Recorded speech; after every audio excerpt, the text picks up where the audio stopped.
morning! Ganda ng araw. Kaya tayo sa rooftop. Ayun, kumusta kayo guys? Sarap ng araw, sarap magpa-araw. Si Buwa nag-walking siya. Alam nyo guys, buhay na buhay yung mga, yan oh. Buhay na buhay yung mga pananim ni Buwa. Ay, sandali, upo muna tayo dito. Sarap umpo dito guys. Sige, pakising na rin. Alam nyo, nagpanik kami kaninang umaga. Umaga pa naman, pero umaga pa naman sa ngayon dahil wala pa namang 9 o'clock. Pero, ang ibig ko bang sabihin, bakit kami nagpanik? Kasi guys, akala ko kanina 6:30 pa lang. So sabi ko mamaya ako nagisingin si Juan, although nagtabi na ako sa kanya or tumabi na ako sa kanya para sabihan ko siya na maligo na. So sabi ko, since maaga pa naman, usually kasi pag maliligo si Juan, gigisingin ko siya 7 o'clock para may time pa. So ayun, kasi umaalis siya 8 o'clock. So pag maliligo yan siya, kailangan maaga siyang magising. So ngayon, sabi ko, wala pa namang 7 o'clock. Yun pala guys. Ay, ambot ah. Pasado na pala alas 7:30. So, gusto ko sana maipakita ako sa inyo yung kalendaryo ba nila ni Bay sa baba, sa kanilang co-op. Kasi nga, every time na magawa sila ng kalendaryo, yung ginagamit nila ng mga photos is kay Deepak, mga ibon. Kisa naman mamroblema pa sila or kuha pa sila ng iba, magbabayad sila. So, kay Deepak, libre na lang yun. Parang, syempre, napakabuti din nila sa amin, yung ganun ba. So, every time katulad ngayon, 2083 na. So, libre na yan ni Deepak, binibigay yung litrato niya sa kanila. And pinipili ni Deepak talaga yung the best na mga ibon na mga nakuha niya. So, ayun guys, pakita ko sana sa inyo. Sabi ko, maaga pa naman. So, ayan, ipakita ko muna sa inyo. Tapos guys, parang may bumubulong sa akin. Tingnan mo muna talaga yung oras. Hala guys, pagkita ko, 7:45 na.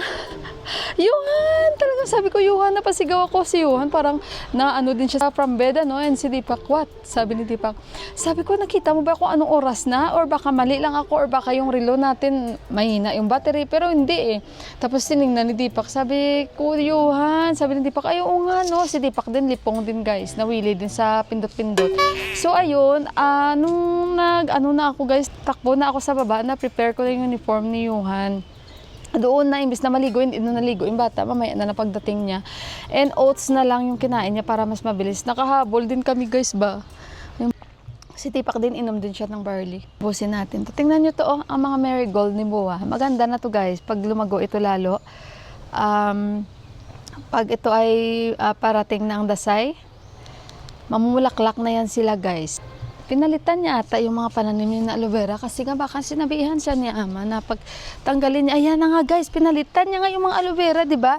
Nakita niyo? Tingnan niyo guys, pinalitan niya, puro na lahat.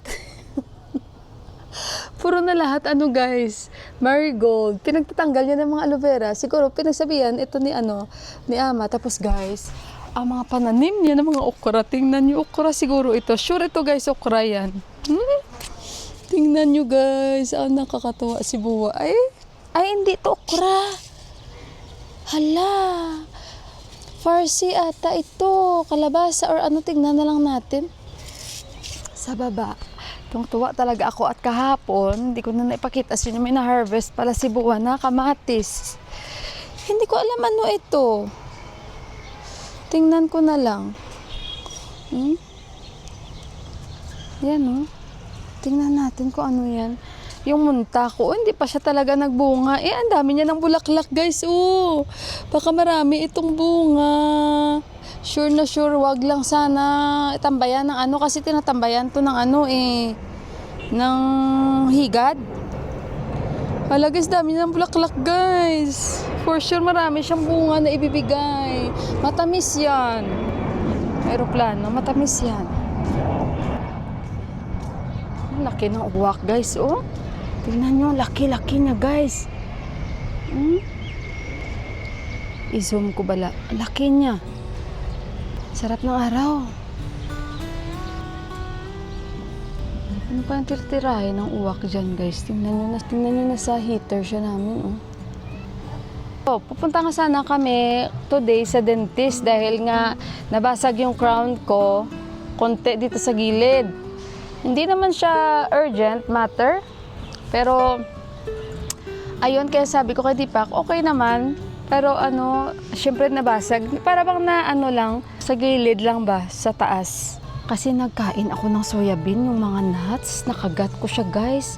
So sabi ko kay Deepak, mahal pa naman ang crown. So kaya ayun, i-check na lang natin. Kasi si Deepak pupunta sila ng Kakani.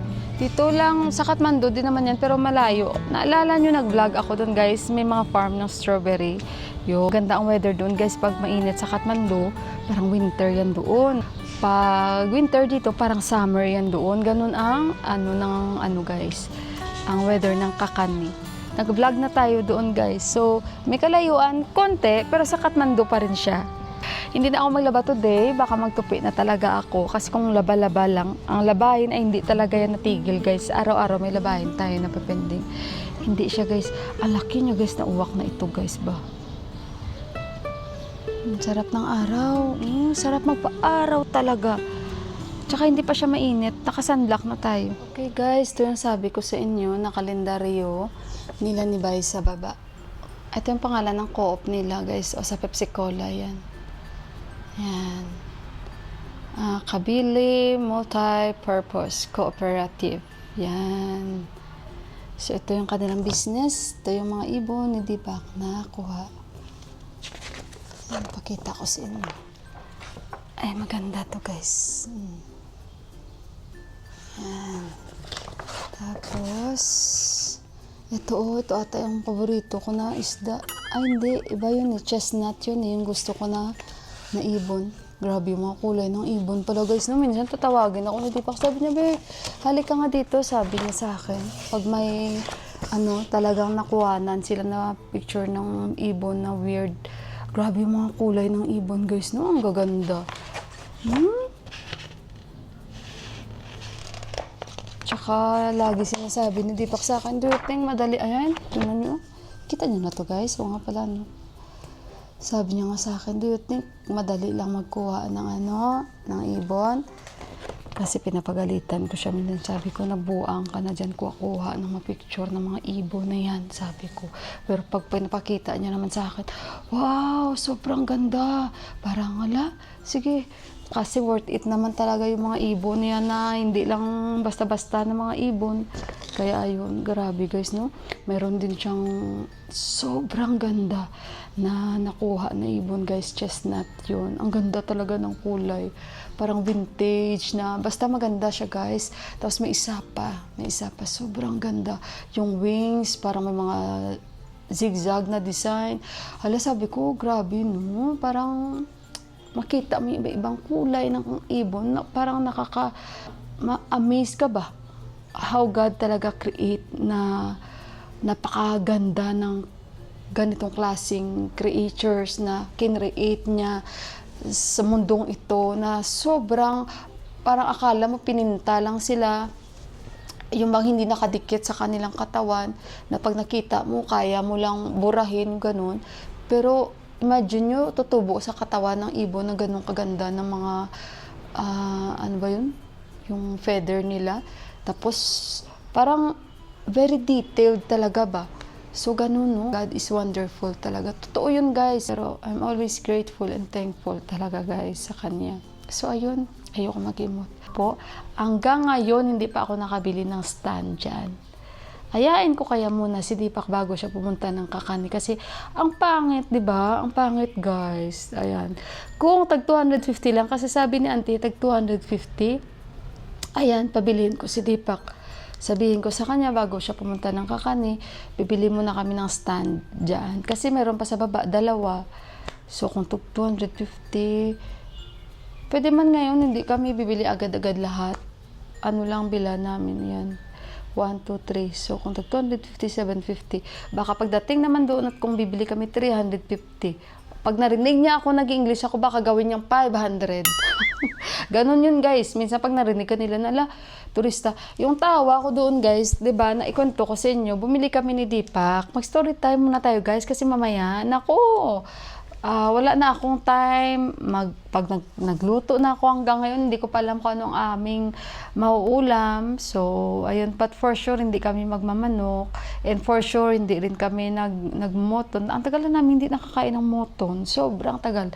Baka yung last pa namin nakain yung paa ng kambing. Yun pa rin, yun din yung isa din yung gusto kong kainin, yung paa ng kambing. Sobrang soft ba ng pag-boil mo. Kaso lang guys, basta mga summer, yung kambing, hindi siya advisable kainin guys dahil mainit siya sa katawan. So during summer, yung mga tao dito hindi sila masyado kumakain ng moton kasi nga mainit sa katawan guys. So ayun, balik na tayo. Ayun, bumili kami ni Deepak ng alkansya. Dalawa yung binili namin, no? Silang dalawa nag-uusap nung nagtitinda si Buwa. Ngayon guys, ni Buwa, na-notice niya ibang lahi ako. At nagtanong din siya kay Deepak kung taga saan ako. So yun. Nagkaintindihan na talaga sila ni Deepak, magbabayad na si Deepak. So, ayun, nung nagbayad na si Deepak, paalis na kami. Biglang nagpalit yung kanyang pag-iisip. Sabi niya, hindi ganito yung total price na sinabi niya kay Deepak daw. Si Deepak naman nagtaka kasi Nepali naman yung pag-uusap namin. Sabi ni Deepak, alangan naman di kami nagkaintindihan. Ewan ko, sabi ni Deepak, bakit suddenly nag-change yung mind niya? Sabi ko, baka kasi naisip niya marami tayong pera. Lalo narinig niya ibang lahi ako. Kaya doon nag-change yung mind niya. Kaya sabi ko, Deepak, ibalik mo na lang yung pangit niya na isang alkansya na yan na plastic na puro gaba talaga guys. Ambot na lamang, puro gaba. Gidya. Yun ang kinuha namin na clay. Guys, kung sa atin pa siguro itinapon na yun guys. Yung alkansya na yun. Kaya nga na-surprise ako. Grabe yung alikabok. Yupi-yupi pa guys. Plastic, green ang kulay. Parang alam nyo yun na, bakit yung binili pa yung ganyan, yung ganun. So kaso lang, si Deepak, syempre nakapag-commit na siya. Ito bibili na. Kaya si Deepak hindi din siya makamubo na, bakit kaya gumanon siya, no? Maayos naman ang pag-uusap namin, sabi ni Deepak. Sabi ko, Nepali na nga kayo nagpag-uusap, hindi pa kayo nagkaintindihan. Dalawa, sabi niya, I don't know why he changed his mind suddenly like that, sabi ni Deepak. Sabi ko kasi dalawa yung alkansya na binili natin. So sa isip-isip niya siguro, marami tong pera, kaya ayan. So binalik namin. Ano din siya guys, malata mo sa sarili niya na guilty din siya. And parang naano na lang siya ng pride niya na nag-iba yung price niya sa amin, sa alkansya. Pero akala niya siguro hindi namin ibabalik. Kaya sabi ko kay Deepak, return the other one. Sabi ko kay Deepak, yung binigay niya sa amin ng presyo, yung pang-isahan lang ba? Na which is ang pag-uusap nila, Deepak, dalawa dapat. Yun na yun ang pinaka-presyo. Ngayon, nag-iiba ang kanyang pag-isip. Yung bang pagbalik namin na ng isang alkansya, para ba siyang no choice na rin, so kailangan niya panindigan na lang yung sarili niya na ganun para hindi malata. Yun yung ganun ba guys? Kaya minsan, ayan ako. Okay din naman minsan yung mga bilihan dito, pero pag nalaman nila talaga ibang lahi, kaminsan, may mga wais talaga na mabibilihan nyo talaga guys na nagaano talaga sila. 'Di ba? Parang, ay nako guys, ang aga nating magbigay ng negative na comment, kaya pagpasensya na kayo. So ayun guys, at kagabi naligo ako pala bago matulog. Usually sa gabi ako naliligo para fresh talaga. At 2 nights na o 2 gabi na si Deepak at si Yuhan sabay sila matulog. Ako nauuna ako lagi. Kagabi I think natulog ako mga the other night natulog din ako 10. Kagabi ko hindi pa pumasok si Yuhan para mag-kiss sa akin at mag-good night. Hindi ko pa naramdaman matutulog na sila. Si Deepak naramdaman ko na lang na yun, namatay na lang siya ng ilaw. At ako tulog talaga guys. Siyempre pagod the whole day. Luto dito, linis. Kasi kung wala man si Deepak, nagbo-birding siya, ako lang dito naghahanap talaga ako ng malilinis ko ba. Kaya ayan, naghahanap din ako ng alikabok na titira sa sarili ko. Grabe yung alikabok na yun guys, no? Hindi ko ba talaga guys alam guys kung ano yun, oh? Ayan, oh. Grabe guys ba? Mayroon din dito sa kabila. Sinsya na kayo sa aking balat, di yan balat ng baboy. So ayun guys, at mag-ano na ako, mag-start na ako, edit. At mag 8:45 na. Chop-chop. Anong chop-chop? Ano chop-chop be? Ano siya kasi? What you want to eat?